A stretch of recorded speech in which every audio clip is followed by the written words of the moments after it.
Today, we once again focus on top secret trading techniques for Tesla.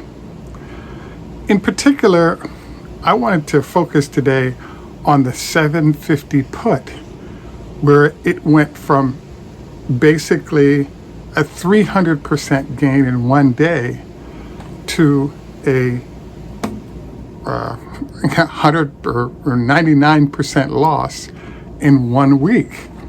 So we wanted to review those numbers and use the exposure to allow you to learn more about options trading and the potential benefits and pitfalls.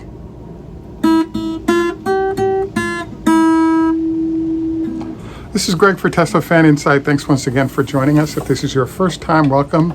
If you're a repeat visitor, welcome back. We also want to thank our Patreon supporters. If you enjoy the show and like tips and tricks on better investing and trading, please join us on Patreon. If you like, please take time to like and subscribe. We also want to note that this is a copyrighted broadcast. Please stop copying our show. That way you can keep your channel and we'll do the same.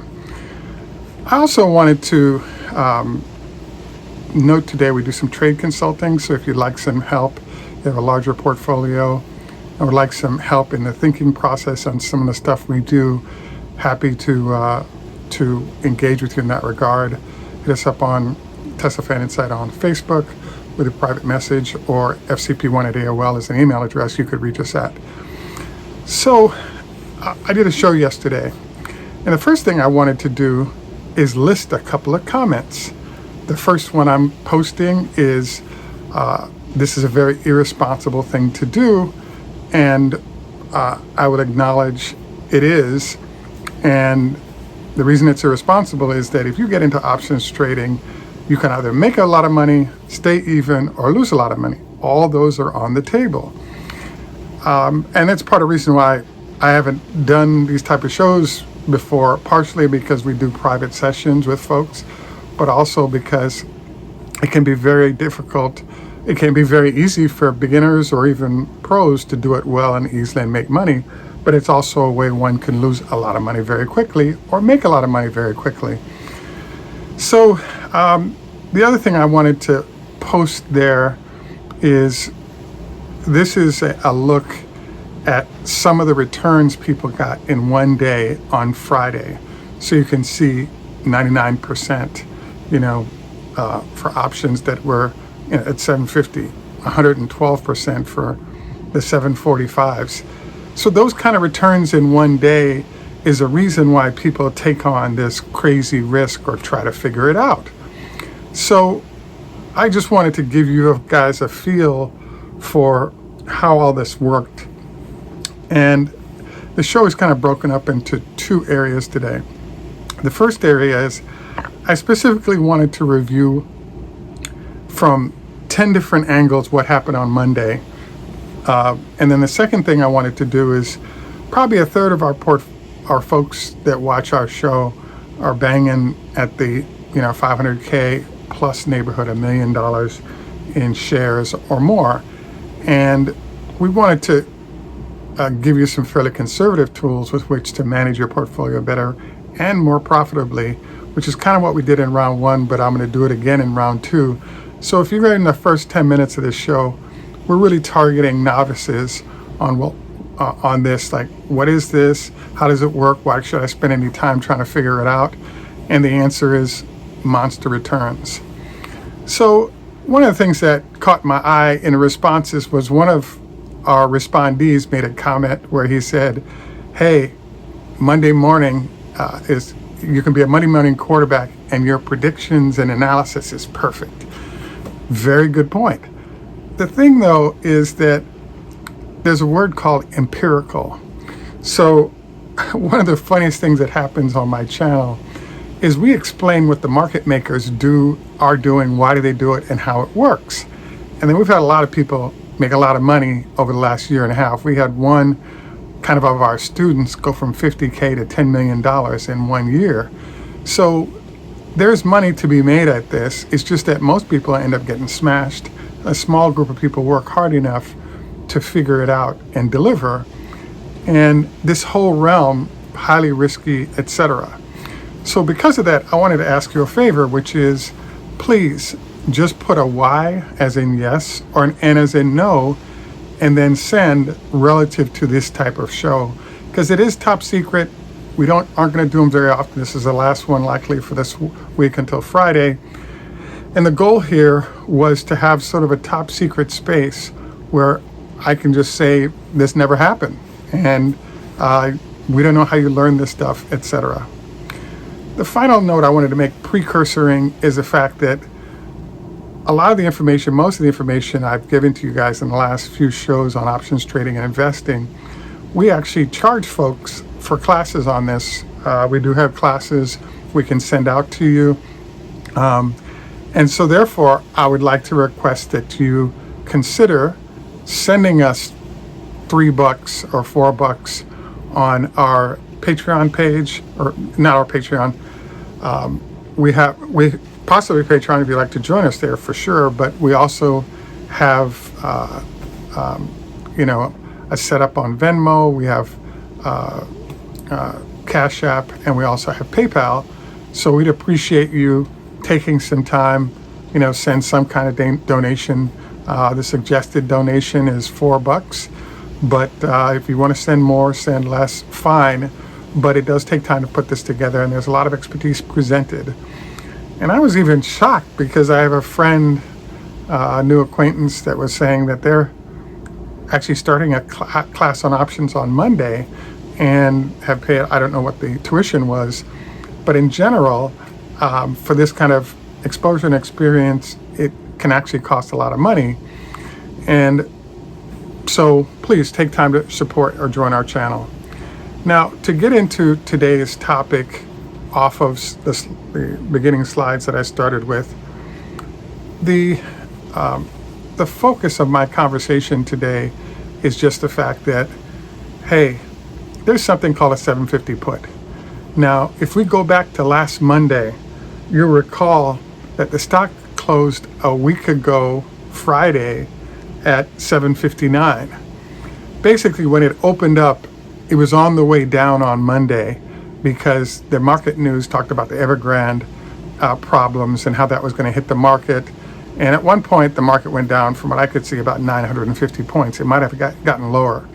And then that took Tesla with it, initially down into the 730s, then all the way to 720.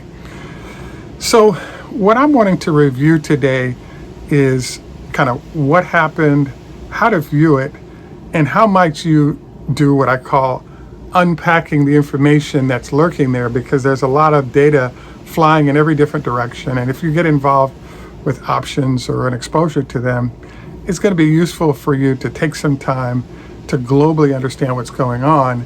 And then, just like a tub, let's say you want to get in or not, if the water's too hot, do not get in it. But there may be ways that you want to use your knowledge to do a fairly conservative process for having options exposure that could actually be very lucrative.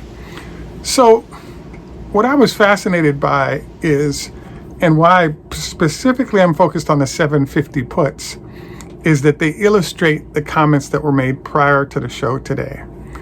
The first thing to note is that when we started out in the morning, 750 was where the stock price was. At that point, the 759 was where the stock price was of Tesla. At that point, you likely couldn't have gotten it that Monday, but let's say Friday, which you're establishing your position the week before, if you theoretically put up, let's call it $2,000, you would have been buying the 750 puts while the stock was at 759. By about noon on Monday, when the stock got to a low of 720, those puts were now selling for basically 3.5 times. So somewhere around $5,000, maybe $6,000 is what they were selling for. And guess what? I didn't earn any of that money because I didn't have puts in place. Usually Mondays are up days for Tesla. So even though it was 759, I was actually expecting it to go up. But this is neither here nor there. The goal is to introduce you to what's happening so you can sit back and go, wow, that does or doesn't make sense in terms of would I even consider putting money up to try to figure this out. So then what happened was those 750 puts, let's say they were at $5,000 a piece. What then happened is the stock bounced up to 730 and cranked up into 735, and it started making this comeback. Now, if you're sitting on puts in this fashion, one of the things I pointed out was, wait a second, it wasn't known if Tesla was going to 700, 650 based on a market that seemed to be crashing. So one of the challenges and opportunities I think that's out there is something I call scalping, or it's generally called scalping, which is all you're doing is saying, hey, I'll take 100%, I'll take 200%, but I'm not going to get greedy and try to pull off 400 to 500% in one day. Why not? Because things can turn around like this. So if you got your nice 100%, 150%, 200%, I'm thinking that's a great time for you to say adios versus trying to wait for the extra and get smashed. So if I were trading that situation, the logic that I would be running on would be to say, hey, and I had a chance to watch it. The stock was falling, fell to 730-ish an hour into trading, market's still falling. At that point, you're up a nice 150% on your puts. Great time to sell. And then the stock continued south and you're thinking, oh darn, I left some money on the table. Better leave some money on the table than have all the money taken back from you that was on the table. So we did a show to just suggest that things are down right now, but it's actually a buying opportunity for Tesla. Great time to pick up some shares. And as you saw, the stock recovered nicely. Now, what's really interesting here and why I kind of decided to do this show today is what ended up happening is those 750 puts that rose to 3 or 4 times their value Monday morning based on dropping. By Friday, when Elon did his thing, the people who had those puts and had made some money, if you had stayed in and tried to get every last dollar, you would have been crushed. Because as the stock price fired up north, it basically turned those 750 puts into zero, and the calls became valuable as we rushed up to 774.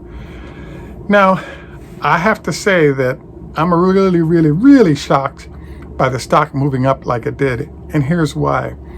Elon announced that he expected the semiconductor issues to end middle of next year. Now that's good news. Here's the problem. What is the problem? The problem here is that there is the 3-day rule, which would take 3 days before we start seeing how the market makers respond to this news. But I was very surprised by this happening because, well, what does that mean for Tesla? And what I mean by that is Elon has given us the impression that there's a minimal impact of the chip shortage on Tesla's production. So, so what I'm confused by in this little trade situation that happened on Friday with this pop-up is that he said it should end by the middle of next year, but does that affect Tesla's production at all, given that they had planned their semiconductor purchases 2 years ago as they prepared to open up these factories? So they would have a little bit of a crimp on their numbers, but nothing like some of the large OEMs not used to doing large numbers of semiconductors have had. And we're seeing this right now where Tesla's gaining market share because they have access to chips that other people don't. The other thing I deduced from all this going on is that if you may recall, when there was a shutdown in Texas, about a week worth of Samsung's chips that go to Tesla were interrupted by that power issue in the winter. So it highlighted the fact that instead of having stuff shipped in from Taiwan or other parts of Asia, Elon's supply chain was still in Greater Austin, which means that when the folks at Samsung indicated that they were going to expand production, they said they were adding to an existing factory. They did not say they had to build a new factory. Different party. Adding to factories can take a year and a half. Building a new factory can take 2 to 3 years for a whole bunch, to make sure this thing is running properly. So basically, the thing I don't understand is that what this is suggesting is there was like a 25-point discount on Tesla's stock price related to the question of would they be able to get enough chips. And I'd have to say that it's entirely possible, but I'm dubious of that. One of our viewers, David, actually pointed out that he thought Monday would be a down day for Tesla stock, only because people come to their senses and the stock falls consistent with this. Yeah, I kind of agree with his position, but what I'm actually thinking though right now is there are a lot of people that are trying to accumulate shares before the stock takes off after we know what production was for the quarter, production and sales. So we'll see how all this plays out, but that's my general take on where we're at. So basically, the 750 puts are an extremely great training ground.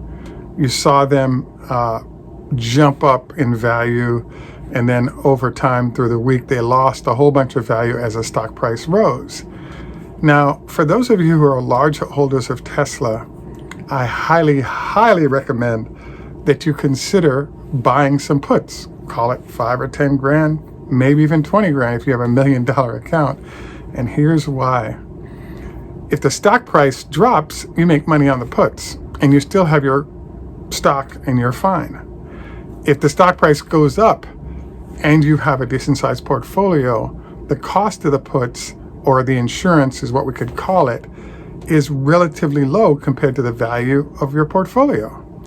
So I think if you have a larger account, 5 or 10 grand worth of puts is going to take you, depending on the number of shares, obviously, it'll take you maybe 6 or 7 points up of Tesla to consume the losses you might have on your puts. But in essence, you're creating an insurance policy against huge drops in the price at the same time. And this is actually how options, particularly puts, were expected to be used as a hedge to your portfolio. So in general, I think that options can be risky if they're not a hedging tool like I just described. If you're choosing to buy or sell puts or calls, that's one way to go. Obviously, there's things called naked puts and calls, which means you have unlimited liability. When you buy a put or a call, that's a way to make money if the stock moves in the direction that you've anticipated, either down or up.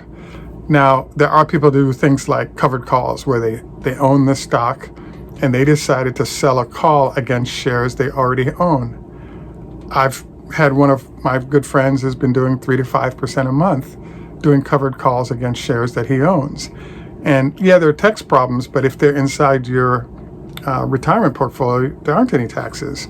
So this is an interesting other technique for you to consider that's fairly conservative that can be very lucrative.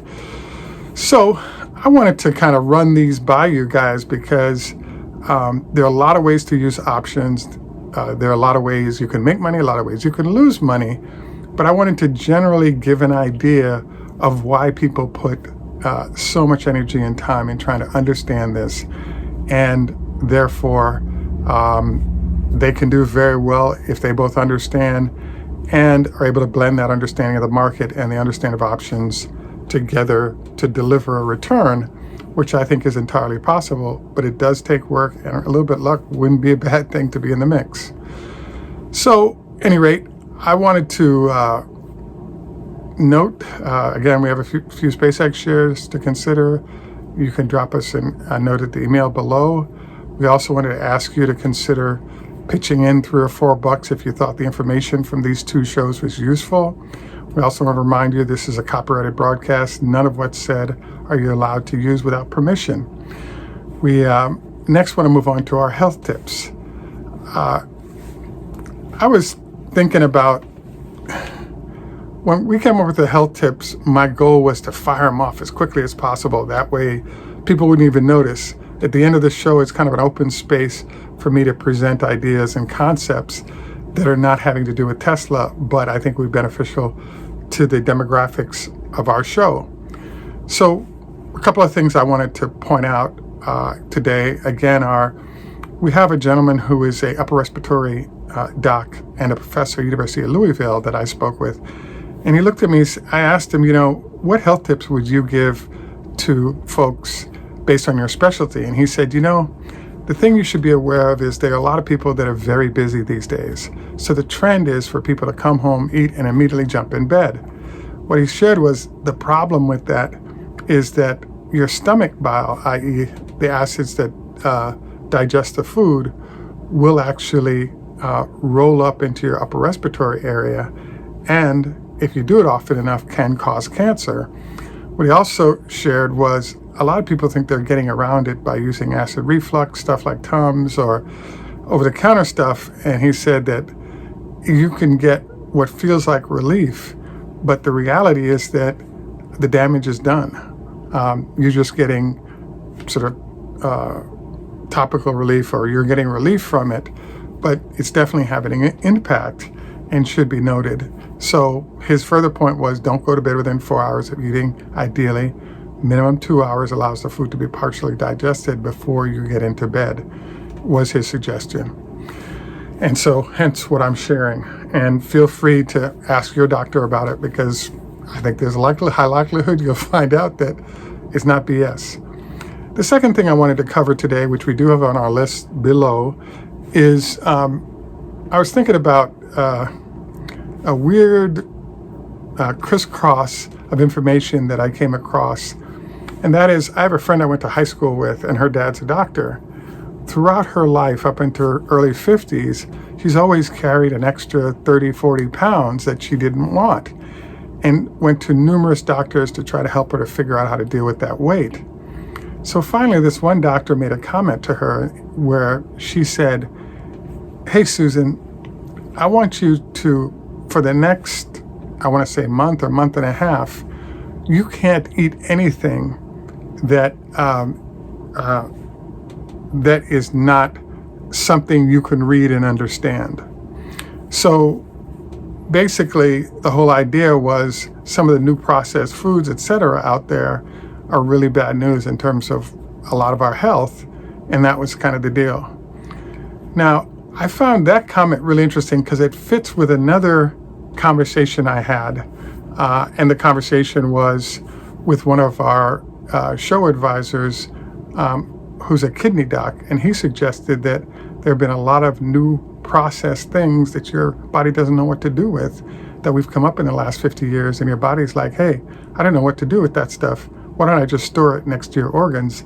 And this is part of the reason why I have a lot of people with type 2 diabetes. So I just wanted to let those be our 2 health tips for today. We will have some more ocean sounds at the end of the show if you'd like to enjoy that after our show is over. This is Greg for Teslafaninsight. Tschüss, au revoir, lehitrod, choda hafez, zdravstvuyte, ni hao ma, konbanwa, arrivederci. Hey do, Swedish, konbanwa, Japanese, namaste, Hindi, and in Jamaica we say, enough respect, walk good man.